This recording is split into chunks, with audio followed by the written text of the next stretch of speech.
Introduction. Ashes to Ashes. Ashes to Ashes is a one-act play by the Nobel laureate Harold Pinter, first performed in 1996. Pinter's late works, especially Ashes to Ashes, carry themes of political violence, moral ambiguity, and trauma.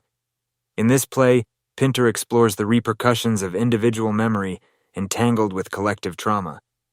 Although the play does not directly reference historical events, it often evokes the Holocaust, war crimes, and other atrocities, using ambiguous language and Pinter's characteristic silences to provoke deeper reflection. Plot summary and structure. The play is set in a single room in an unidentified house in England. The only two characters, Rebecca and Devlin, engage in a deeply unsettling conversation that oscillates between intimacy and confrontation. Rebecca recounts vague memories of an abusive relationship with a man who once held her in an authoritarian grip, memories that disturb and intrigue Devlin. Rebecca's recollections are not straightforward narratives, but are interwoven with bizarre, surreal details, like visions of people led off in lines and babies torn from their mother's arms. The play has no defined scene changes or acts, unfolding in a continuous dialogue that underscores the flow and the slipperiness of memory. This structure is emblematic of Pinter's approach, allowing the audience to lose itself within the text's disturbing content and to absorb its fragmented nature. Character analysis. Rebecca is central to the play's exploration of trauma and memory.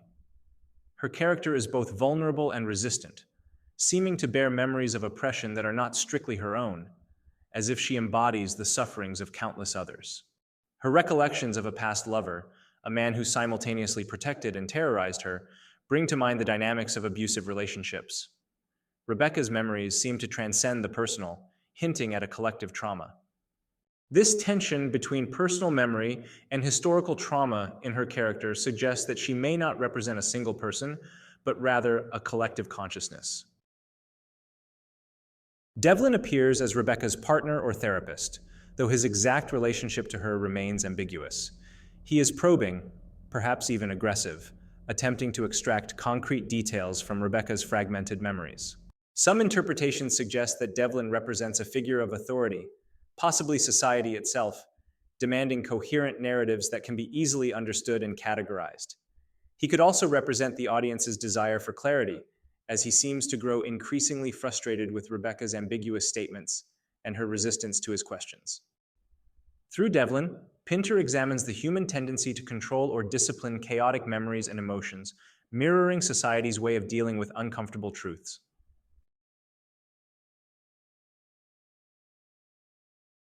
A central theme of Ashes to Ashes is the fluidity and unreliability of memory. Rebecca's memories are not only personal, but seem to blend into a larger historical trauma, evoking images of violence that go beyond her individual experience. The fragmented nature of these memories suggests a mind struggling to process horrific truths too immense to grasp fully. Pinter uses Rebecca's recollections to explore the notion that personal and collective memories are often interwoven, with individual trauma bleeding into societal or historical memory. Pinter's work frequently addresses themes of authority and oppression, and Ashes to Ashes is no exception. Rebecca's abusive former lover, who held her arm in a controlling manner, represents oppressive power structures on an intimate level. Yet, as the play progresses, it becomes clear that these themes resonate beyond the individual. The images Rebecca conjures are reminiscent of larger historical crimes against humanity. Pinter thereby draws a parallel between individual abuse and institutional oppression, emphasizing that the personal is, in fact, political. In typical Pinter fashion, Ashes to Ashes uses silence as much as dialogue to convey its meaning. Rebecca's pauses and silences often carry more weight than her spoken words, suggesting that certain memories and traumas are inexpressible. Pinter's use of silence here challenges the audience to interpret what is left unsaid, creating a space where the unspeakable can be acknowledged, even if it cannot be articulated. This focus on silence also reflects the limitations of language in conveying trauma, reinforcing the idea that some experiences are beyond words. Though Pinter never directly references the Holocaust, the imagery Rebecca evokes, the lines of people, the babies torn from their mothers, the men in dark coats, cannot help but call it to mind. This subtle evocation of genocide and mass violence suggests that the play is an exploration of collective guilt and memory. The Holocaust becomes a symbol for all atrocities committed in the name of authority and power, forcing the audience to confront the idea that humanity has an ongoing responsibility to remember and learn from these horrors. Pinter's language in Ashes to Ashes is cryptic, elliptical, and rich in metaphor.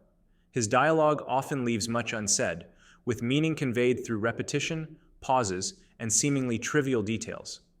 This technique has come to be known as Pinteresque, characterized by a constant undercurrent of tension, fear, and the unknown. In Ashes to Ashes, the dialogue's circular nature and Rebecca's resistance to Devlin's probing questions underscore the difficulty of articulating trauma. Her speech is evasive and fragmented, reflecting the notion that certain horrors defy straightforward explanation. Ashes to Ashes has been interpreted in a variety of ways, each illuminating a different aspect of its complex thematic structure. One common interpretation is that the play is a critique of society's tendency to suppress or sanitize traumatic memories, avoiding uncomfortable truths. Through Devlin's insistence on clear answers, Pinter critiques the authoritarian impulse to control narratives and eliminate ambiguity. This resonates with modern discussions about historical memory and the importance of acknowledging past atrocities without sanitizing them. Rebecca's memories are often considered too horrific to be personal, leading some critics to argue that she symbolizes a collective consciousness, embodying memories of trauma experienced by groups throughout history. This interpretation suggests that Pinter was grappling with questions of collective guilt, responsibility, and the way societies process, or fail to process, traumatic histories. Ashes to Ashes is one of Harold Pinter's most profound and unsettling works, a play that challenges audiences to confront the uncomfortable intersections between memory, trauma, and history. Its ambiguity allows for multiple interpretations, each as disquieting as the last. Pinter's refusal to provide clear answers reflects his belief in the power of theater to provoke thought and raise questions, rather than offering tidy resolutions. Ashes to Ashes reminds us that the horrors of the past are never truly gone. They linger in memory, influencing the present and future. By leaving the play open to interpretation, Pinter achieves something unique in Ashes to Ashes. He forces us to acknowledge the limitations of language and understanding, and in doing so, he brings us closer to the unspeakable truths that define human history.